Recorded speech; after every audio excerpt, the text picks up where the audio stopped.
Welcome back जी। एक बार फिर मैं आप सबको खुशामदीद कहता हूँ इस प्लेटफॉर्म पर। अ, एंडरसन तेंदुलकर ट्रॉफी इस टाइम पर अगर हम बात करें तो 1-1 से बराबर हो चुकी है। एजबेस्टन टेस्ट इंडिया ने जीत लिया है और इंडिया ने ये टेस्ट बासानी 350 प्लस रन के मार्जिन से जीत लिया। एक बड़े मार्जिन से उन्होंने ये टेस्ट मैच जीता है। अब इस टेस्ट मैच को हम डिस्कस करते हैं और कुछ जिसे कहते हैं चीधा-चीधा नुकात डिस्कस करते हैं और देखते हैं कि कहाँ पर किस टीम ने जो है अच्छी क्रिकेट खेली और कहाँ पर किस टीम ने जो गलतियाँ की उस चीज़ को डिस्कस करते हैं। सबसे पहले इंडिया की बात करते हैं जिन्होंने बहुत आउटस्टैंडिंग तरीके से टेस्ट मैच खेला। उनकी अगर हम बैटिंग की बात करें तो उन्होंने 1000 से प्लस रन स्कोर किए इस टेस्ट मैच में एग्रीगेट दोनों इनिंग्स के मिला के। और यहाँ पर अगर हम बात की जाए और इस जिसे हम कहते हैं ना जो रन फेस्ट को लीड किया उनके कैप्टन शुभमन गिल ने और उन्होंने पहली इनिंग में 269 रन स्कोर किए और दूसरी इनिंग में 161 रन स्कोर किए। अब शुभमन गिल की अगर हम बात करें तो इस सीरीज से पहले ओवरसीज में अगर हम उसका उनका रिकॉर्ड देखें अगर हम सेना कंट्रीज में तो कोई इतना अच्छा नहीं था उनका, उनकी एवरेज भी लो थी और बड़े स्कोर उनकी तरफ से नहीं आए थे और वो स्ट्रगल करते हुए नजर आते थे।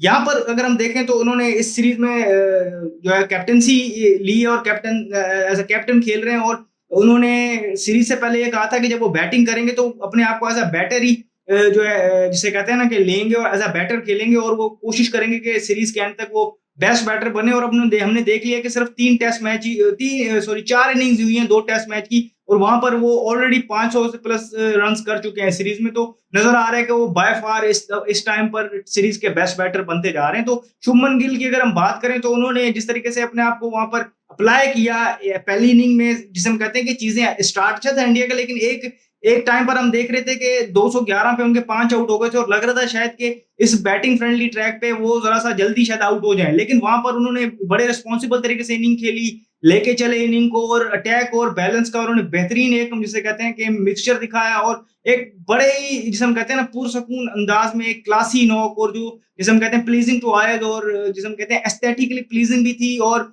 जिसे और अगर हम कहें तो इफेक्टिव भी थी। तो उन्होंने एक 269 रन की इनिंग खेली। इस तरीके से उन्होंने अपनी टीम को एक अच्छा टोटल दिया। सेकंड इनिंग उन्होंने 161 रन की इनिंग खेली अगेन।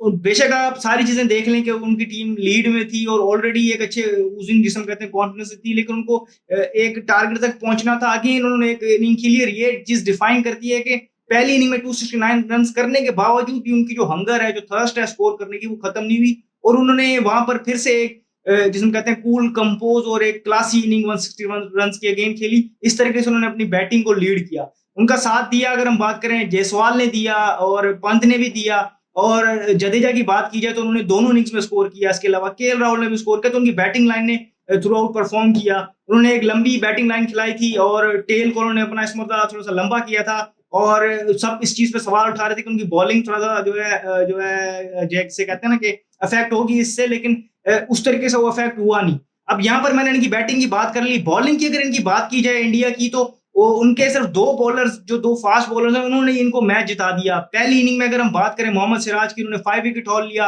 मैच में उन्होंने 7 विकेट ली। जिस तरीके से उन्होंने बॉलिंग की, इससे पहले उनकी थोड़ी फॉर्म जो थी वो इतनी अच्छी नहीं थी और लोग उन पे क्रिटिसाइज कर रहे थे कि बुमराह का वो उस तरीके से उस तरह से उनको हेल्प नहीं कर रहे कि जिससे बुमराह और फ्रीली होकर बॉलिंग करें। तो उन पे वो क्रिटिसिज्म हो रहा था, उनकी फॉर्म भी थोड़ी सी डाउन थी, लेकिन उन्होंने वहां पर हमने देखा कि पहले इनिंग में 5 विकेट हॉल लिया और अपनी टीम को जो कहते हैं कि जिसे कहते हैं कि एक अच्छी पोजीशन में लाने में उन्होंने बड़ी क्रूशल किरदार अदा किया।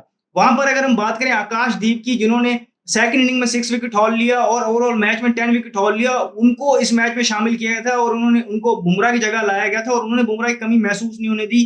अगर हम देखें तो 10 विकेट हॉल लेके उन्होंने अपनी टीम के लिए इस फ्लैट ट्रैक पर जो है अपनी टीम के लिए मैच जीता सिंगल हैंडेडली। बॉलिंग में अगर हम बात करें तो उन्होंने बॉलिंग बहुत आउटस्टैंडिंग तरीके से की, विकेट्स को टारगेट किया, लेंथ उन्होंने वो जिसे हम कहते हैं कि लंबे रेस के घोड़े वाली जो बॉलिंग होती है टेस्ट क्रिकेट में, जिसे आप एक्सपेक्ट करते हैं जो कंटिन्यूसली चैनल बॉलिंग कर रहे होते हैं, एक सीजन टेस्ट बॉलर नजर आए और लॉन्ग फॉर्मेट के बॉलर नजर आए और उनको फिर उस चीज का यहाँ पर बेनिफिट मिला जहां पर थोड़ी सी उनको सपोर्ट मिल रही थी। स्पेशली न्यू बॉल के साथ उन्होंने जिस तरीके से जो स्पेल किए हैं वो इंग्लैंड को बैकफुट पे लेके गए। तो इस तरीके से अगर हम बात करें तो आकाशदीप और मोहम्मद सिराज ने कंबाइन दोनों ने 17 विकेटें ली इस मैच में।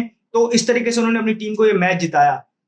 इंग्लैंड की तरफ से जो पॉजिटिव नजर आया, जेमी स्मिथ की अगर हम बात करें, उनकी पहली इनिंग में 180 और रन स्कोर किया, दूसरी इनिंग में उन्होंने भी 88 रन की इनिंग खेली थी। तो दोनों इनिंग्स में जेमी स्मिथ ने परफॉर्म किया, वो भी 7वें नंबर पे खेल रहे थे। इसके अलावा उनके लिए एक ब्राइट स्पॉट ये था कि पहली इनिंग में जब वो 85 पर उनके 5 आउट थे, वहां पर जेमी स्मिथ और हैरी ब्रूक ने 303 रन की पार्टनरशिप लगाई। हैरी ब्रूक ने वहां 158 रन स्कोर किए थे। तो इसके अलावा उनके पास कोई पूरे मैच में अगर हम देखें तो उनके पास कोई ब्राइट स्पॉट नहीं है। उनके लिए ये चीज सोचने वाली है कि उनकी बैटिंग ने उस तरीके से नहीं किया परफॉर्म, और बॉलिंग तो पिछले टेस्ट मैच में भी कोई खास इतना परफॉर्म, जिसे हम कहते हैं, इंप्रेस नहीं कर पाई थी।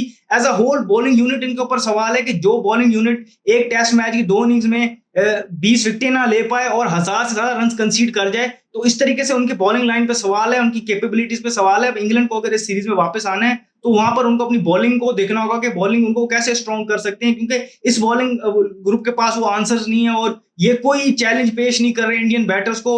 और स्पेशली अगर हम देखें तो पिचेस फ्लैट हैं, तो ये भी बिल्कुल फ्लैट हो रहे हैं। पेस भी इनकी खास इतनी नहीं है उनको ट्रबल करने वाली। तो इस तरीके से ये बॉलिंग लाइन जो है, इसने, अगर आप मुझे कहेंगे बैटिंग जितना भी फ्लॉप हो, लेकिन मैच ये इंग्लैंड के लिए जो हारा है वो उनकी बॉलिंग ने हारा है। इंडिया के लिए मैच उनके बैटर्स ने बनाया है। शुभमन गिल ने जिस तरीके से इनिंग खेली उन्होंने बैटर्स ने बनाया, लेकिन मैच अगर आप जितवाने वाली बात करें तो उनके 2 बॉलर्स हैं जिन्होंने 17 आउट करके दिए, जिस तरीके से वो फिर उनको हेल्प मिली और वो 20 आउट करके मैच में और वो मैच जीत गए। तो इस तरीके से मैच को देखा जाता है कि 20 विकेट्स कौन सी टीम ले रही है और कौन सी टीम जल्दी ले रही है। इंग्लैंड इस मरतबा वो लेने में नाकाम रहा और बुरी तरीके से नाकाम रहा। 1000 रन से ज्यादा उन्होंने कंसीड किए। ये बात मैं बार बार एम्फसाइज इसलिए कर रहा हूं क्योंकि ये, अगर आप एज अ बॉलिंग यूनिट, आप अगर आपके सामने ये स्टैट्स रखें कि आपने एक मैच में 1000 से ज्यादा रन कंसीड किए हैं और एक ही बैटर से पहली इनिंग में आपने 269 रन खाए, फिर सेकंड में 161 खाए, और बिल्कुल आपकी बॉडी लैंग्वेज गिरी हुई थी, फ्लैट नजर आए बिल्कुल आप फील्ड पे, तो उनकी बॉलिंग पे बड़ा सवाल है।